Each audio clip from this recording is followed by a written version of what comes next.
महाराष्ट्र राज्याचे मदत व पुनर्वसन मंत्री मकरंद पाटील यांच्या शुभ हस्ते महाबळेश्वरमधील विविध महत्त्वाकांक्षी विकास कामांच्या प्रकल्पाचे अनावरण करण्यात आले।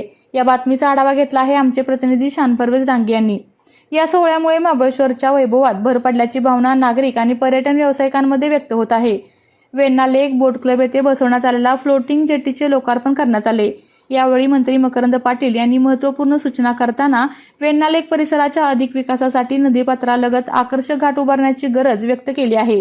या प्रकल्पासाठी आवश्यक ते सर्व सहकार्य देण्याची ग्वाही देखील त्यांनी दिली आहे। त्याचबरोबर या कार्यक्रमात मखारिया उद्यान परिसरात करण्यात आलेल्या क्रांतीसूर्य महात्मा बसवेश्वर महाराज चौकाच्या सुशोभीकरणाचा प्रकल्प विशेष आकर्षण ठरला। तसेच नगर परिषदेच्या मालकी ऐतिहासिक पेटीट लायब्ररी इमारतीचा जीर्णोद्धार पूर्ण करण्यात आला असून परिसरातील मोकळ्या जागेचेही सुशोभीकरण करण्यात आले आहे।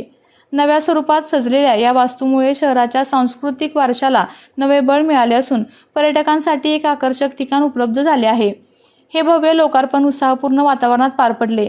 या कार्यक्रमास नगराध्यक्ष सुनील शिंदे, उपनगराध्यक्ष नासिर मुलानी, मुख्याधिकारी योगेश पाटील तसेच नगरसेवक नगरसेविका यांच्यासह अनेक मान्यवर उपस्थित होते।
आपल्या तालुक्यातील जिल्ह्यातील बातम्या सर्वप्रथम पाहण्यासाठी आजच सातारा न्यूजला YouTube चॅनलवर सबस्क्राईब करा, लाईक करा, शेअर करा आणि बेल आयकॉन प्रेस करायला विसरू नका।